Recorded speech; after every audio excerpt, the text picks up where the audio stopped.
जय श्री राम। मैं पूज्य देवी धर्ममूर्ति जी आप सभी के बीच में प्रभु श्री राम का बड़ा ही पावन, पुनीत और पवित्र चरित्र, जिसकी इतनी पावन महिमा है, इतनी सुंदर महिमा है कि हम बखान भी नहीं कर सकते। और अभी मैं हूँ यूनाइटेड किंगडम में, यूके में, लंदन में, और आज मुझे यहाँ पर 8-9 दिन हो गए हैं और लगातार प्रभु की बड़ी पावन कथा हो रही है। रोज़ अलग अलग मंदिरों में, साउथ हॉल में, शिलोंग में, साउथ हॉल में और शिलोंग में जो भगवान के मंदिर हैं, ओम मंदिर, शिव नारायण मंदिर, बड़े अलग अलग, उन सभी में हम लोगों की कथाएं हुई। और ब्रह्म ऋषि मंदिर में भी कथा हुई, जहाँ की हमारी दीदी जी बड़ी प्यारी हैं, बहुत ही अच्छी हैं। आज इस लंदन की धरा पर इस कथा का विश्राम है और कल से हम लोग लेस्टर जा रहे हैं कथा को कहने के लिए। तो इस भारत की भूमि से हटकर जो हिंदू, जो सनातन प्रेमी आए हुए हैं यहाँ पर, उनमें बड़ा प्रेम है भगवान के लिए। क्योंकि एक कहावत है ना, जिसके पास जो होता है उसकी कदर नहीं होती। तो शायद हम वहाँ भारत में रहकर उस चीज़ का अनुभव नहीं कर पाते हैं, क्योंकि हमारे आसपास वो माहौल रहता है। बट यहाँ पर जो हिंदू रह रहे हैं, जो सनातनी रह रहे हैं, जो अपने राम की नगरी से दूर हैं यहाँ पर, उनको उस चीज़ की बहुत अहमियत है। मुझसे यहाँ लगभग लोगों ने यही कहा है कि दीदी, जब हम यहाँ आए रहने के लिए इस विदेश की धरती पर, तब हमें अपनी धरोहर, अपने संस्कार और अपने रीति रिवाज, अपने रूट्स की कितनी वैल्यू है वो समझ में आई। क्योंकि यहाँ किसी को किसी के लिए कुछ पड़ा नहीं है। और यहाँ रहकर भी जो लोग भगवान की इस ध्वजा को, सनातन की ध्वजा को आगे ले जा रहे हैं, उनको बहुत बहुत नमन है, धन्य हैं वो लोग। क्योंकि ऐसे ही भक्तों के लिए भगवान अवतार लेते हैं, आते हैं, और यही प्रेम, यही भाव होता है, तब भगवान प्रकट होते हैं। गोस्वामी तुलसीदास जी महाराज भी कहते हैं, हरि व्यापक सर्वत्र समाना, प्रेम ते प्रगट होई मैं जाना। भगवान प्रेम से प्रकट होते हैं, भाव से प्रकट होते हैं। बिना प्रेम के आजकल कोई किसी से बात भी ना करे, प्रेम से बोले भी ना, तो लोग बोलते हैं बहुत रूड है, बहुत अकड़ू है, बहुत घमंडी है, इससे बात नहीं करना। तो वो तो फिर भी भगवान है। और भगवान के इन्हीं भक्तों में से एक भक्त हैं। शबरी हैं, मीरा हैं, नरसिंह हैं, विदुर हैं, हनुमान हैं, नारद हैं। कितने भक्त हैं जिनका भगवान ने उद्धार किया, कल्याण किया। हम लोग हनुमान जी की बात करते हैं क्योंकि इस कलयुग में हनुमान जी के अलावा कोई भी देवता ऐसा नहीं है जो प्रत्यक्ष रूप से हो। हम सभी जानते हैं कलयुग में हनुमान जी प्रत्यक्ष रूप से विराजमान हैं। कलयुग में भगवान श्री हनुमान जी महाराज की बड़ी महिमा है। क्यों? क्योंकि वो विद्यमान है। कहते हैं जहाँ भी राम की कथा होती है, राम की कथाओं का गुणगान होता है, उनका भजन होता है, वहाँ भगवान विद्यमान होते हैं। और एक चौपाई है रामचरितमानस में, बड़े भाग मानुष तन पावा। मनुष्य शरीर जिसको मिला वो बड़ा ही सौभाग्यशाली है। क्यों सौभाग्यशाली है? क्योंकि शायद और किसी योनि में और किसी जीव जंतुओं में हमें वो क्षमता नहीं होती अपना आगे का भविष्य बनाने का, आगे का जो हमारा प्रारब्ध है उसको संवारने की। पर मनुष्य की इस रूप में हम आराम से भगवान का भजन कर सकते हैं, अपना आगे का संवार सकते हैं। हमसे जो गलतियां हुई हैं, जो पाप हुए हैं, वो भी हम संवार सकते हैं। पूजा, भजन, हमारा मन, हमारा दिमाग कितना चलता है कि क्या करके हम अपना आगे का संवार सकते हैं, बना सकते हैं कि हमारा अगला जन्म बहुत अच्छा हो, भगवान की कृपा हो। तो हनुमान जी के लिए कहा गया है, हनुमान सम नहीं बड़ भागी, नहीं को राम चरण अनुरागी। हनुमान जी महाराज से बड़ा कोई भाग्यशाली नहीं। क्यों नहीं? मनुष्य हैं, लेकिन मनुष्य बड़ भागी है, मनुष्य भाग्यशाली है। जिसको नर का शरीर मिला, ये मनुष्य का रूप मिला, वो बड़ भागी। मनुष्य का भजन पा करके भी जो गलत रास्ते पर नहीं गया, जिसने बुरे काम नहीं किए, वो अतिशय बड़भागी। जो सज्जन हो गया, साधु जीवन जीने लगा, वो अति बड़भागी। और भजन करते करते, भगवान की भक्ति करते करते जो संत जीवन में आ गया, जिसने सब मोह माया सब छोड़ दिया, घर परिवार त्याग दिया, सन्यास ले लिया, वो अतिशय बड़भागी, जिसने अपना जीवन भगवान के नाम पर समर्पित कर दिया, तो वो हो गया अतिशय बड़भागी। अब इन सबसे बड़ा कौन है? तो कहते हैं हनुमान जी महाराज। हनुमान कौन है? परम बड़भागी, सबसे बड़े हनुमान जी हैं। क्यों? क्योंकि हनुमान एक ऐसे भक्त हैं। एक बड़ा छोटा सा प्रसंग आता है बीच में कि नारद जी महाराज एक बार भगवान विष्णु के पास गए।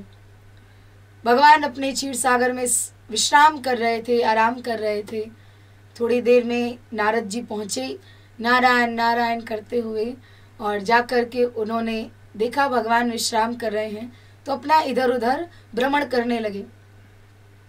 घूमते हुए नारद जी ने देखा कि 2 पुस्तकें पड़ी हुई हैं। नारद जी ने सोचा देखते हैं इसमें क्या है। पहली पुस्तक उठाई और जैसे ही एक पन्ना पलटा, एक पृष्ठ पलटा, पहले ही नारद जी का नाम था। तो नारद जी ने कहा ये तो भगवान के भक्तों की लिस्ट है और इसमें सबसे ऊपर मेरा नाम है, यानी मैं सबसे फेवरेट हूँ, मैं सबसे प्रिय हूँ भगवान का।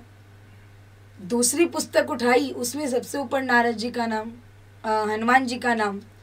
तो जैसे ही हनुमान जी का नाम देखा एक पुस्तक पे ऊपर और एक पे अपना, तो नारद जी के मन में भ्रम आ गया कि ये कौन सी लीला है, क्या हो रहा है ये। थोड़ी देर बाद जब भगवान उठे, नारद जी ने पूछा कि प्रभु ये कैसी लीला है, मुझे समझ नहीं आया। तो प्रभु बोल पड़े, नारद जिसमें तुम्हारा पहले नाम लिखा हुआ है वो उन भक्तों की लिस्ट है जो मेरा नाम लेना, मुझे याद करना या फिर मेरा भजन करना कभी भी नहीं भूलते हैं। जैसे तुम ही को ले लो, हमेशा नारायण नारायण नारायण नारायण करते रहते हो। और जिसमें हनुमान का नाम है वो उन भक्तों की लिस्ट है जो मुझे याद करें ना करें, मेरा नाम ले ना लें, मुझे कभी भी मेरा भजन करें ना करें, लेकिन मैं उनको कभी नहीं भूलता। उनका नाम लेना, उनको याद करना, हनुमान सदैव मेरे हृदय में वास करता है। हमने सुना है ना, दुनिया चले ना श्री राम के बिना, पर राम जी चले ना हनुमान के बिना। तो हनुमान जी जैसा बड़भागी कोई भी नहीं है। हनुमान सम नहीं बड़भागी, नहीं को राम चरण अनुरागी। हनुमान जी जैसा भक्त, हनुमान जी जैसा प्रेमी भगवान का कोई भी नहीं हुआ है। जब भगवान लंका से वापस आए अपने 14 वर्ष के वनवास के लिए पूरा कर करके, जब पूरा करके भगवान वनवास अयोध्या आए तो सभी खुश हैं और माताओं ने भी अभिषेक किया, गुरुदेव ने स्वागत किया।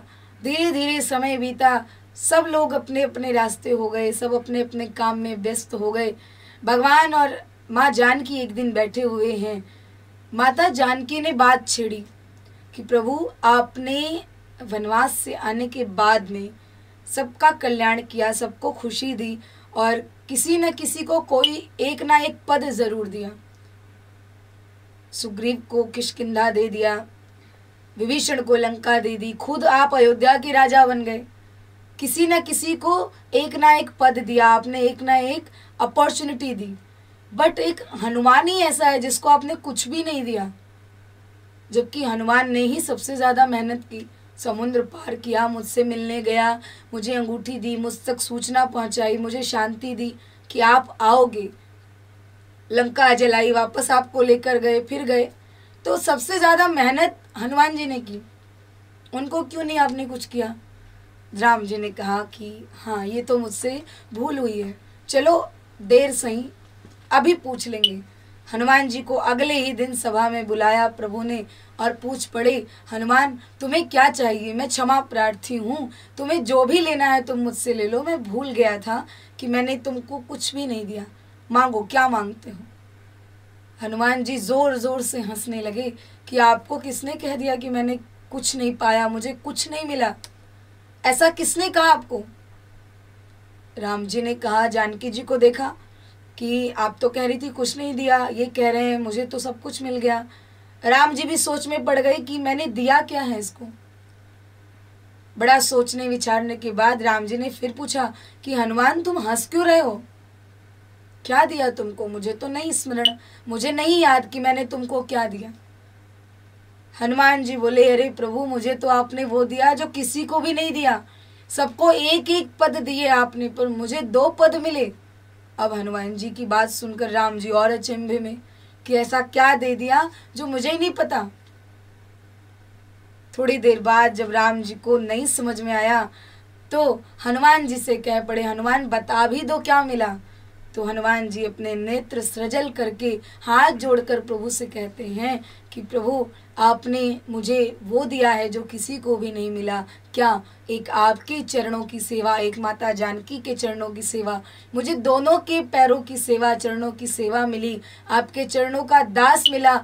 हम चाकर रघुनाथ के, हम आपके सेवा में आ गए, इससे बड़ा और क्या पद चाहिए मुझे। तो मुझे तो 2 पद मिल गए। भगवान ने उठाकर हनुमान को गले से लगा लिया। तो कहने का तात्पर्य कि केवल यही नहीं होगा कि भगवान आपको मिल जाएं, भगवान आपको मिल जाएं, आपको भी वैसा ही सेम देना पड़ेगा, करना पड़ेगा। अगर हम किसी से रिश्ते निभाते हैं, उसके साथ रिलेशन रखते हैं, तो हमें भी अपना 100% देना पड़ता है, तभी सामने वाला आता है। एक हाथ से ताली कभी नहीं बजती, आपने सुना भी होगा। तो जब आपकी उतनी लगन होगी, आपका प्रेम होगा, तो तभी भगवान भी आपके पास आएंगे। शबरी माँ ने 10,000 वर्षों तक भगवान की प्रतीक्षा की, राह देखी। रामा रामा रटते रटते बीती रे उमरिया। शबरी माँ का पूरा जीवन, वो शबरी जो बाल्यावस्था की थी, बच्ची थी, कुछ नहीं जानती समझती थी, भजन करते करते करते करते वृद्ध हो गई, झुर्रियां पड़ गई, कुबड़ निकल आया, हाथ में लाठी आ गई, लड़खड़ा कर चलने लगी, लेकिन फिर भी एक भी दिन नहीं सोचा कि आज अब हम नहीं करेंगे, आज भगवान आएंगे तभी हम रास्ता बुहारेंगे, तभी बेर चुन करके लाएंगे, तभी भगवान की सेवा में सारी व्यवस्था होगी। नहीं, रोज के रोज करती रही। क्यों? क्योंकि विश्वास था कि अगर मेरा प्रेम ऐसा है तो भगवान जरूर आएंगे, और आए भी।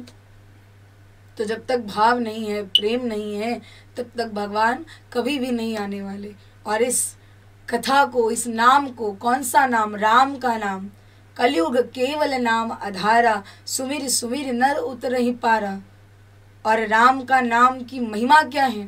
सिर्फ कलयुग की महिमा नहीं है कि कलयुग में भगवान का भजन किया, भगवान के नाम की कितनी महिमा है।